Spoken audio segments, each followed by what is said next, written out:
This episode of Hellbent for Horror is brought to you by Patreon supporters and listeners like you.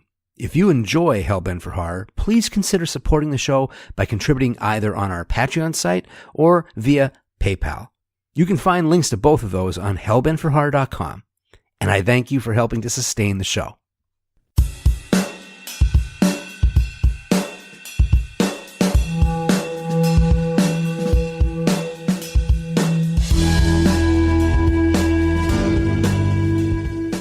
Hi, and welcome to Hellbent for Horror, a podcast devoted to all things related to horror. I'm S.A. Bradley, and I'm a lifelong movie lover, but my heart belongs to horror. My biggest thrill, however, is getting to talk to people about this stuff. I really want to start conversations with you. Before I start the show, I wanted to thank listener Laura Burkhalter for supporting the podcast through Patreon. Laura, thanks so much for joining the horde. I also wanted to thank Chris Madden for writing me. Chris, your theories about the Indiana Jones trilogy as horror films were compelling and entertaining. If you're interested in supporting the show, go to my website and click the support button. And if you follow me on Twitter, there's a link to my Patreon site on every episode post I do. And we give you stuff for your support, including your own personal direct play link for the episodes. Yay! There is also more than one way to support the show, of course. If you're a listener who enjoys what we do, I have a favor to ask. Libsyn, the podcast host for Hellbent for Horror, is trying to get demographic information to help my show find the right third-party sponsor. So if you could, please go to survey.libsyn.com/Hellbent for Horror and fill out the short survey. I'll also have a link to the survey on the Hellbent for Horror webpage, which is hellbentforhorror.com. It's a simple way to help out the show, and I thank you in advance. So as you can tell, I've been kept pretty busy spreading the word about Hellbent for Horror, and that brings me to say that I'm looking for an intern to help with some of the creative marketing that I do on social media. If you're interested, feel free to email me at scott@hellbentforhorror or DM me on Twitter. And now, on with the show. Recently, an artist got in touch with me. He had just finished his first film, and he asked me if I would take a look at it. He described it as a strange beast, part documentary, part sound art, and a little bit of horror sprinkled in. And then he added, 0 budget. The movie is entitled The Doxy Boggart, and it is the work of a group of experimental musicians based in the UK who create dark ambient music. The musicians create foreboding and ominous and repetitive sounds with synthesizers and samplers and even handmade instruments. This zero-budget movie is a documentary/found footage hybrid. It features the actual artists as they start a new project about a local folk legend that involves the Doxy marshlands outside of Stafford. Legend has it that a sinister water spirit, a boggart, used to drag women and children into the bog, never to be seen again. The artists decided to perform and record their music and poetry out on the marshes. Of course, when they listen to the recording, they hear a sound they didn't make. It sounds a little like an animal growling. To be honest, the Doxy Boggart wasn't standing out to me. That is, until the artists start their performance. Watching these men creating this dark ambience for minutes on end becomes hypnotic. It takes on the feeling of a ritual mass. It feels like an invocation or a conjuring. And you start to feel tense, nervous. And that's when you can feel the movie come alive. The artist's passion fuels those scenes. And you know, if you have no money and the cast and crew is made up of your friends and relatives, it's a really good idea to bring your passion to your movie. Because passion will be your most important special effect. It's the best way, sometimes the only way, to stand out and be seen. Today, I want to talk about micro-budget horror films, the backyard movies. These are movies whose total budgets might be able to buy a used car. The spirit of DIY, right? Unfortunately, the overwhelming majority of these movies aren't good. Now, I say that as one of the brethren. In 1994, I made a backyard movie, shot on video while I volunteered at a cable access station. I like to describe the movie Let's Get Dead as a 40-minute movie that should have been about 20 minutes long. Typical me, I made something too short to be a feature and too long to be considered a short. But I bring this up to show that I empathize with how hard it is to be creative in the middle of nowhere, with no support system and little to no practical experience. I know how hard it is to think outside the box of the limitations in front of you. And that's why I want to celebrate the few movies that embraced that DIY attitude and made something that stands out from the rest. They also prove that money isn't everything. Now, a caveat. Let's be realistic and adjust expectations on production quality, all right? Even the most masterful and engaging of these films was still made on a drastically small budget. Here's how small the budgets are. Occasionally, some of these movies get discovered by a studio and they get distribution. The cost of creating a quality print for theaters is more expensive than the film itself. And that brings up a point as well. There are a few movies I'll bring up that did have a limited or even a wide theatrical release. And it's important to remember that those movies got upgrades to be shown in theaters. In other words, the version of Robert Rodriguez's El Mariachi you saw on DVD or in the theaters wasn't the version Rodriguez made for $7,000. Don't get me wrong, the movie itself is essentially still the same movie. I'm not taking anything away from it or the claim that it was made for $7,000 because that's a true fact. But when you are watching it in a theater or on DVD, you should know that it benefits from a professional transfer from 16mm to 35mm and sound sweetening by Columbia Pictures. That's money and luxury that the other backyard movies just didn't receive. Now, micro-budget movies aren't a new phenomenon. One could argue that the entire exploitation cinema scene of the 30s and 40s was micro-budget. All of the films of Herschel Gordon Lewis fit the description. Blood Feast was made for $24,000 in 1963. And in 1977, David Lynch's Eraserhead was released as a midnight movie after many years of on and off principal photography. That movie cost $20,000, some of which was funded by the American Film Institute, and some of it was donated by actor friends just to keep the production afloat. Eraserhead is an amazing artistic accomplishment because even at this early phase, David Lynch's talent and his weirdness was already undoubtable. But let's talk about some movies you might not know about. One of the most talked about and little seen micro-budget movies came out in 1978. It was made by a group of childhood friends who used to make Three Stooges shorts on Super 8mm. These friends, armed with a whopping $1,600, their 8mm camera, lots of fake blood, and a few 2x4s, entered a nearby cabin in the woods. They emerged from the woods with a 32-minute movie they hoped would get investors interested in funding a full-length version. The movie was Sam Raimi's Within the Woods, and it would be the progenitor for The Evil Dead, which would give both Raimi and actor Bruce Campbell careers. The story of Within the Woods is essentially the template for The Evil Dead. Two couples go into a cabin in the woods to find out that they are stalked by an unseen supernatural force that kills and possesses the corpses of members of the group. It's so low budget, all the makeup effects were purchased at nearby Halloween stores. Bruce Campbell had to sleep in his demonic possession makeup because they couldn't afford to buy more prosthetics.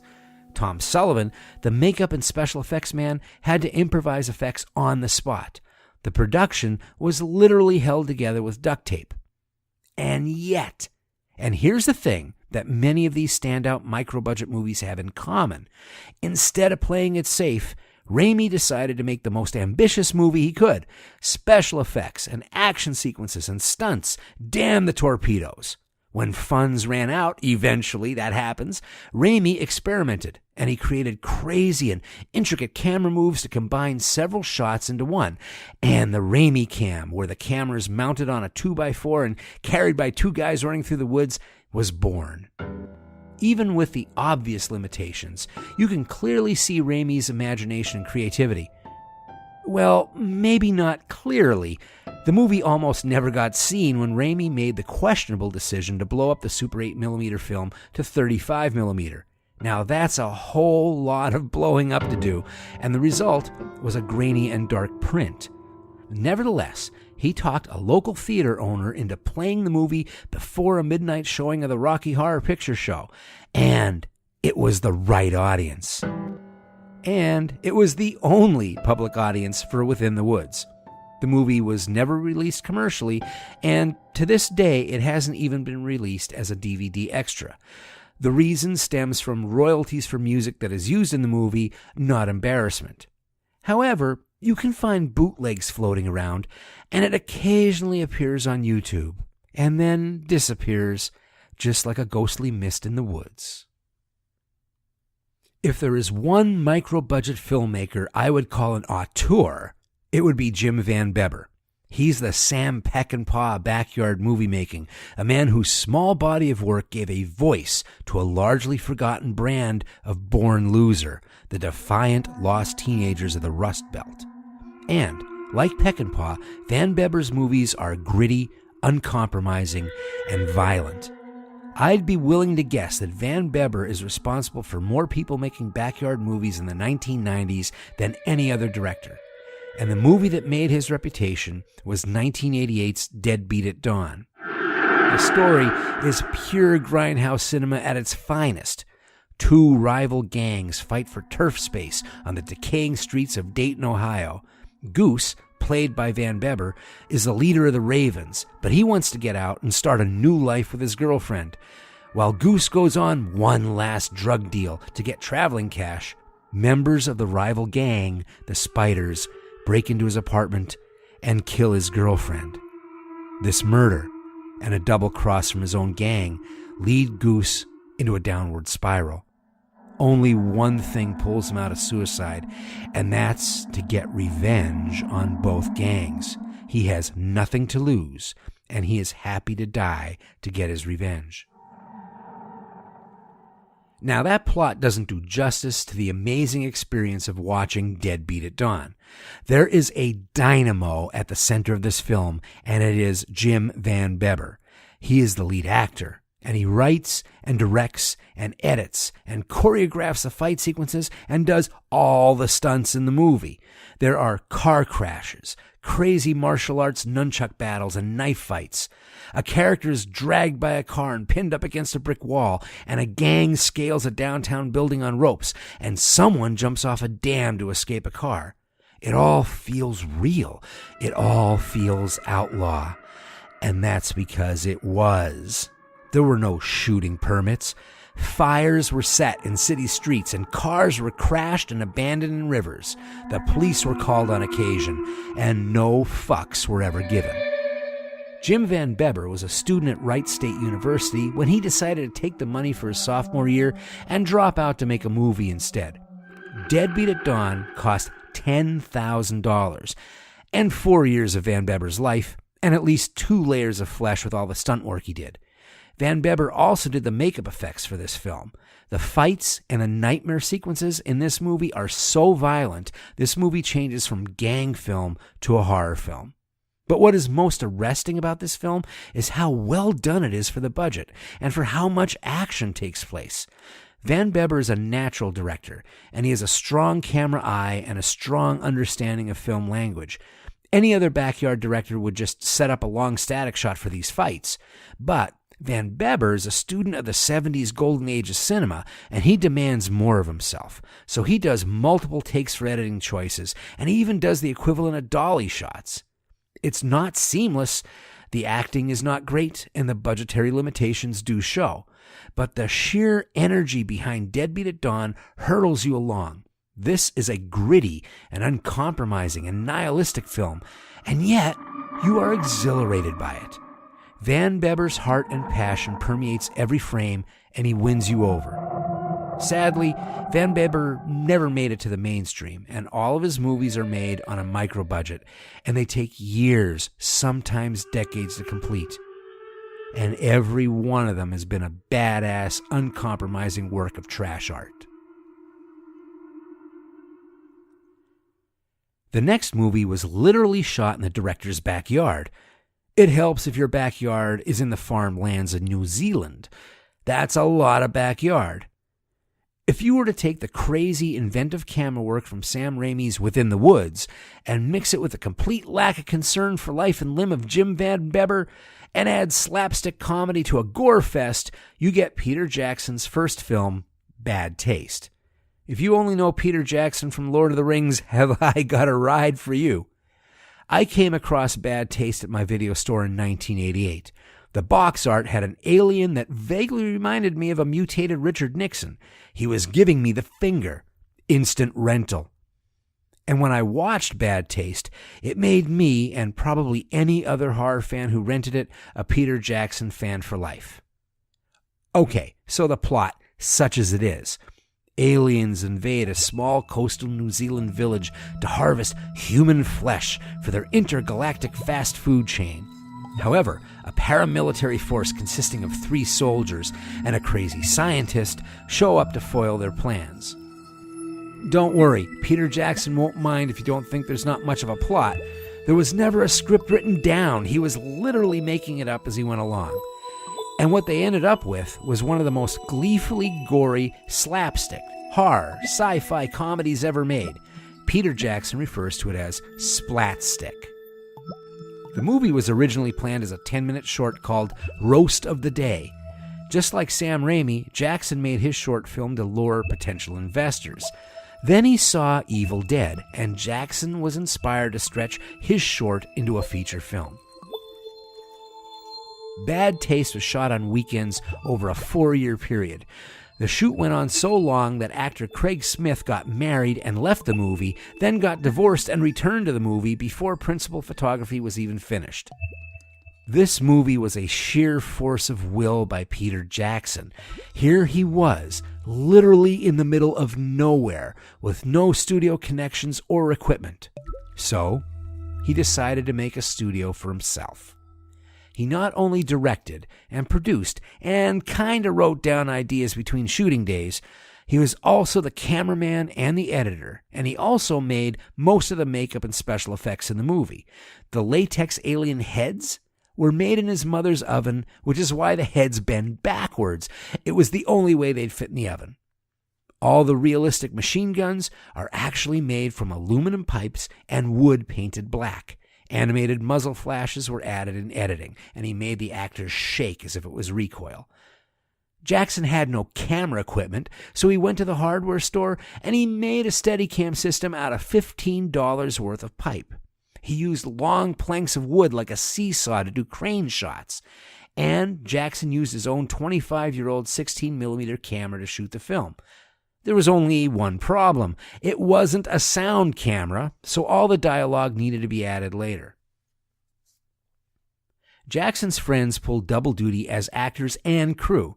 On top of everything else, Jackson himself plays not one, but 2 characters in the movie. And this brings me to a scene that made me positive Peter Jackson was headed for stardom. There is a fight scene with sledgehammers on the side of a steep cliff overlooking the ocean. 2 characters hang off this cliff, holding onto a rope, swinging sledgehammers at each other. The catch is, both characters are played by the director Peter Jackson. So, not only did he have the confidence that he wouldn't fall off this cliff while doing crazy stunts, he also had the confidence that he could edit this scene together, and he pulled it off. These are all non-actors, so the acting is poor, but everyone is willing to get physical, and the action keeps dialogue to a minimum, and the camera never stops moving. Jackson zooms along with his homemade Steadicam rig and creates bafflingly creative shots. You can tell he and his friends are having the time of their lives. And that is the greatest special effect in Bad Taste, the one that sticks with you afterward. One caveat. Bad Taste cost $25,000 of Jackson's own money to make, but near the end of shooting, the New Zealand Film Commission saw his rough cut and gave him completion funds. That money brings the total budget close to 200,000 New Zealand dollars. Even if the money was purely for post-production and processing, that is money, big money. the others didn't have, so it is something to keep in mind when comparing these films.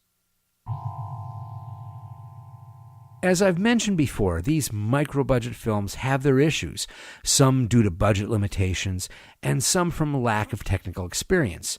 But they are all mentioned here because they bring something that stands out above the rest. And sometimes the only thing they can afford to bring to the table is a powerful idea. And that's the case for director Scooter McCrae's 1994 film Shatterdead. The film was shot over the course of 5 weekends in Middletown, New York. The total budget for Shatterdead was between $3,500 and $4,000. It was shot on Betacam SP because Scooter worked at a video facility and he got a deal. Most of the movie was shot in Scooter's apartment, as well as other friends' apartments and any stolen shots in public locations they could find since they had no permits. And most of the actors were first-time thespians, family members, and friends. A shot-on-video movie with a budget of $3,500, shot in the director's apartment with his friends doing the acting, it's a hard sell. And I must say, when I started watching the first 5 minutes of Shatterdead, I nearly turned it off. And then the story started to kick in. Or, shall I say, the details of the story, the concepts, and the existential pain of the story kicked in. Shatterdead is raw and messy and at times amateurish and sometimes clumsy. And at the center of all of that is one of the darkest and most brilliantly nihilistic ideas I've come around in a long, long time. I should have expected it when the DVD tagline was, "God hates you," in big red letters. The story itself is simple, but the ramifications of the story are not. The movie starts with a woman having sex with what can only be assumed is an angel of non-binary gender, perhaps the angel of death. And just like that, the dead arise. All of them. We hear news reports of voices crying out from graves in cemeteries, and the recently dead are digging them out. Are we in a zombie apocalypse? Well, yes and no. The dead do not attack the living, and they don't eat the living. The dead no longer need to eat or sleep, but they can still think, and they can still feel. They are confused and ashamed and in denial of their state of being. Whether they want to or not, whether it makes sense or not, they still exist. We are in an apocalypse, though, because this simple break in what we know as reality and mortality has knocked the wind out of both the living and the dead. This apocalypse is the slow winding down of a species that is devastated by lack of hope. I think people like apocalyptic stuff so much because deep at the center is a perverse sense of freedom, of having everything just come tumbling down. What we get in Shatterdead is just lethargy while the infrastructure slowly puts to a stop. And I think that's more realistic and soul-crushing. We no longer stay dead, and the afterlife is just more of this. Why go to work? Why create anything? When a scientist is asked about the scientific aspect of this event, he simply says, "I'm not sure I know what science even means anymore." And even more horrible, you never cease to exist, even if the body is destroyed, because the soul is eternal. The voices of people who died in fires carry in the wind, crying out for help. Forever. That is some hardcore shit. All the dead want to do is pass for the living and keep a beautiful corpse for as long as possible. They just want to belong. The living? Well, I'm not sure what the living want, and neither do they. They are in grieving for themselves, and they hate and blame the dead for everything. There is a group of living zealots who break into shelters for the dead, and they maim them. They have a manifesto they read out loud while they horribly disfigure the dead for all of eternity. God hates you. You people damn yourselves and create a new caste system by becoming the beautiful dead and mocking those who live and become old in the natural order. Prepare to receive your handicap as punishment for trying to escape the hand of God. But it's not just the living that have religion. A dead preacher now has a new take on an old religion, and he's getting more followers. His thought is that this will be the last generation that clings to mortality. Once the young people see those elderly and sick who hold on to life until the bitter end, be rewarded with nothing but an eternity of being old and frail and sick, the horror will be too much. Suicide will be the new sacrament. Because maybe this is some weird evolutionary shift. After all, doesn't this ability to exist for eternity, still thinking and feeling, make them closer to God's image? And why should the dead wait around for the living to die? Why don't they just help them along? And a chill fills the air. Shatterdead has a lot of technical flaws, and because of the budget, it is talky more than it is action-filled. But for those willing to focus, underneath all of that is a concept more thought-provoking and disturbingly original than 90% of the big-budget zombie movies that are out there. So, say you're a teenager living in Wichita, Kansas. You have an 8mm camera and $5,000, and you want to make a movie. Given the limited resources, what kind of story would you decide to tell? Well, it's a no-brainer, right? You do an epic vampire apocalypse that follows multiple characters as they fight off a horde of Nosferatu on a gunfight-filled road trip to find and kill the master. Welcome to the wildly ambitious backyard epic that is Leif Jonker's 1993 film Darkness. Now, this was one of my most sought-after viewings back in the mid-1990s. Back then, if you opened a copy of Film Threat magazine, you would see a black-and-white ad for Darkness that featured a gore-covered teenager pulling flesh off his rib cage. You couldn't find the movie in any video stores, it seemed, so it had an air of mystery to it. When I finally found the VHS tape, I fell in love with it. Because Darkness is an unapologetic horror movie.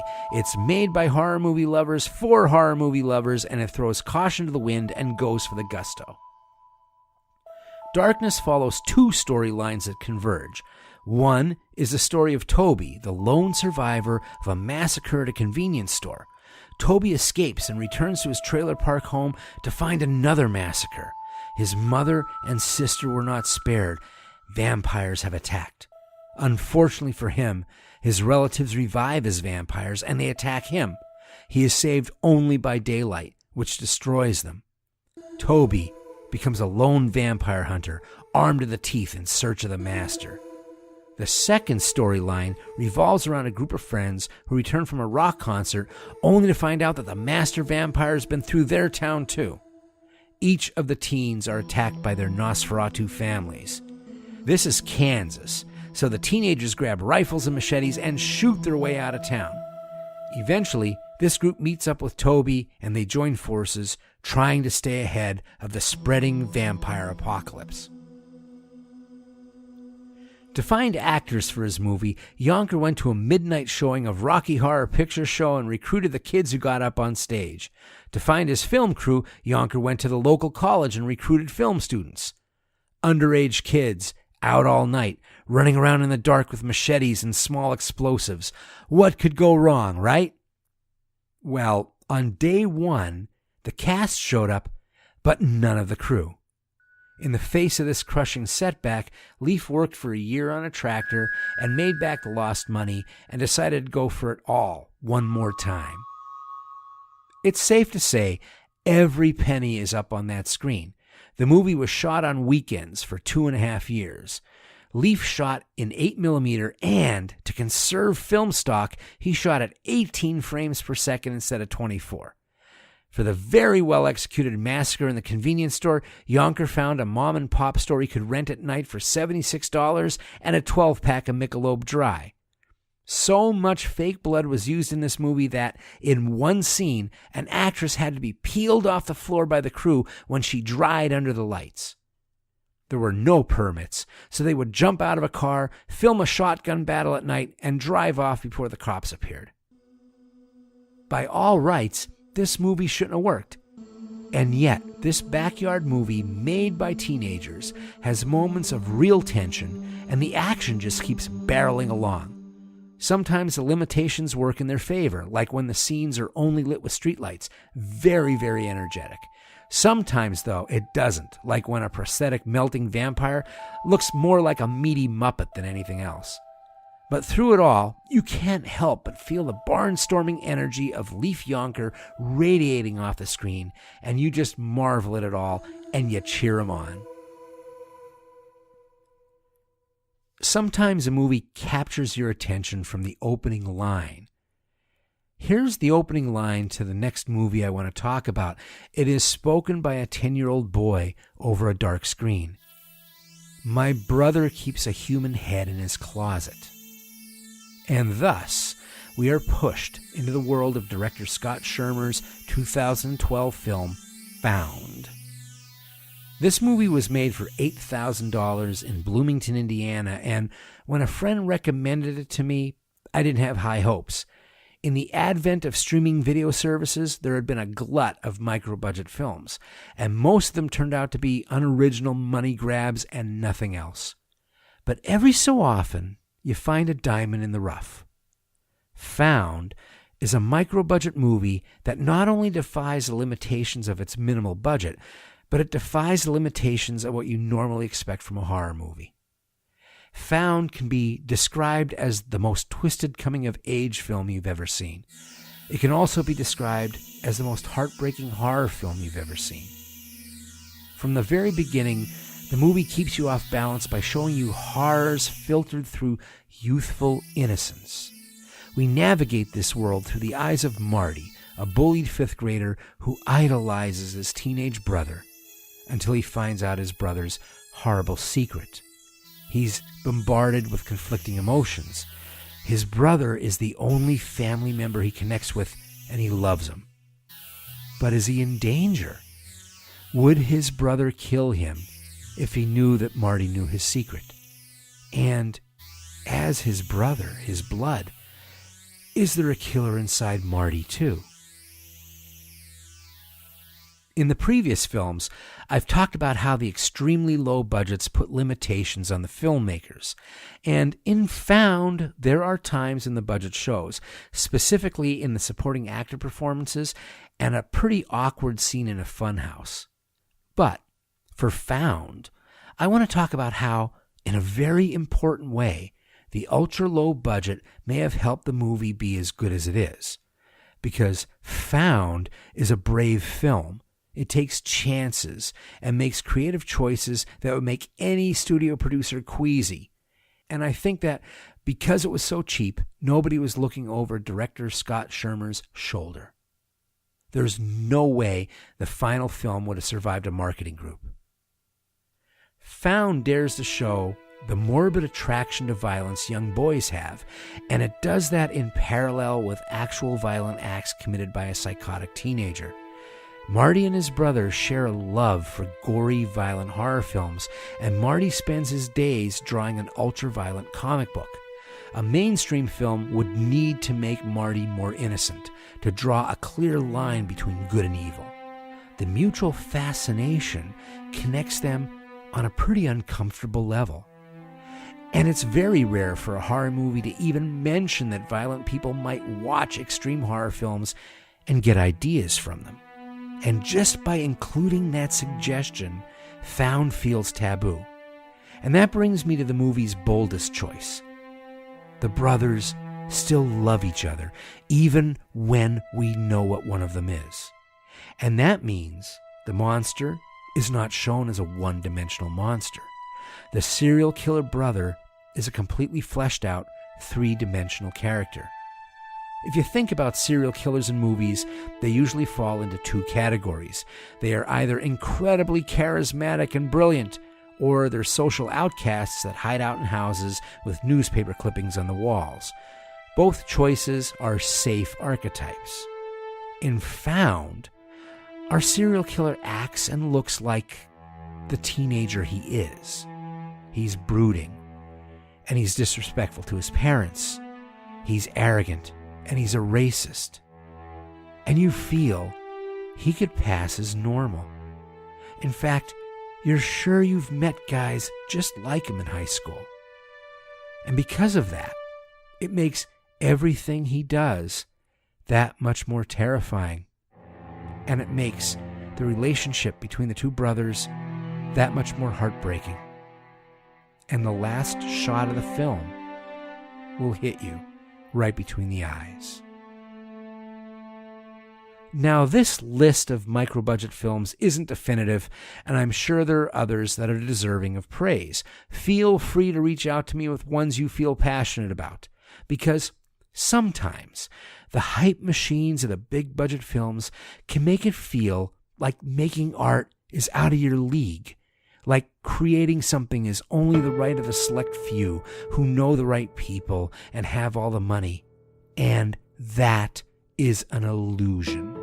That's their biggest special effect, trying to get you to believe that. You can make movies in Detroit and Dayton and Wichita and Middletown and Bloomington and even Wellington, New Zealand. You can make something that's so much fun, people are talking about it 30 years later, even at used car prices.